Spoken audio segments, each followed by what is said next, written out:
नमस्ते दोस्तों, two sisters vastu channel में आपका स्वागत है।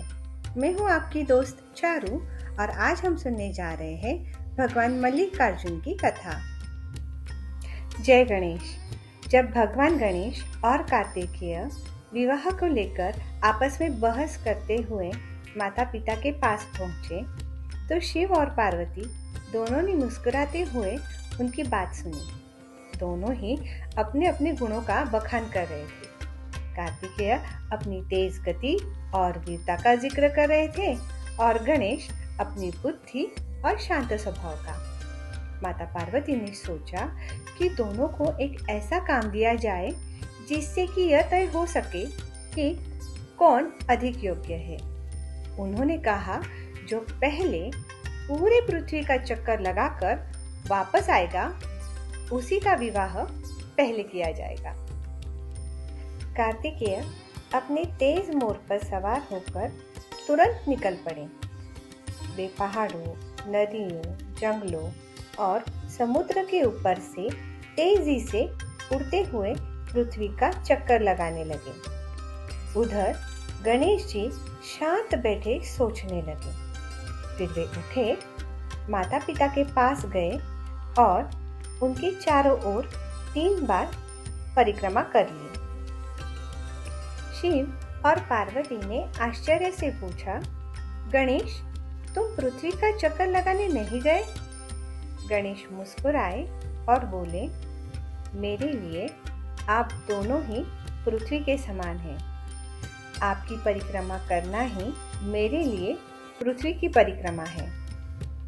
शिव पार्वती गणेश की बुद्धि से प्रसन्न हो गए और घोषणा की, गणेश ने ही बुद्धि और भक्ति से यह प्रतियोगिता जीत ली। विवाह पहले गणेश का होगा।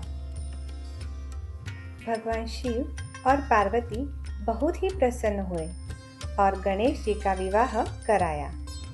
कुमार कार्तिकेय पृथ्वी की परिक्रमा करके कैलाश पर्वत पर लौटे तो नारद जी से गणेश विवाह का वृत्तांत सुनकर वह रुष्ट हो गए और माता पिता के मना करने पर भी उन्हें प्रणाम कर क्रौंच पर्वत पर चले गए।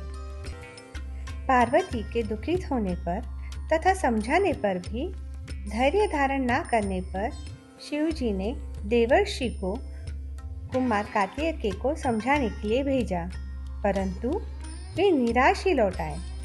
इस पर पुत्र वियोग से व्याकुल पार्वती के अनुरोध पर पार्वती के साथ शिवजी स्वयं वहां गए, परंतु कुमार कार्तिकेय अपने माता पिता का आगमन सुनकर क्रौंच पर्वत को छोड़कर 3 योजन और दूर चले गए। परंतु वहां पुत्र के ना मिलने पर वात्सल्य से व्याकुल शिव पार्वती ने उसकी खोज में अन्य पर्वत पर जाने से पहले वहां अपनी ज्योति स्थापित कर दी।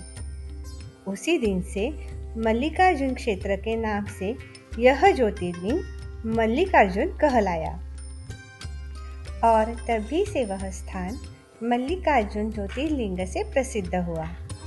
हे मल्लिकार्जुन भगवान, इस कथा को सुनने वालों और कहने वालों को धन, धान्य, आरोग्य और प्रतिष्ठा प्राप्त हो।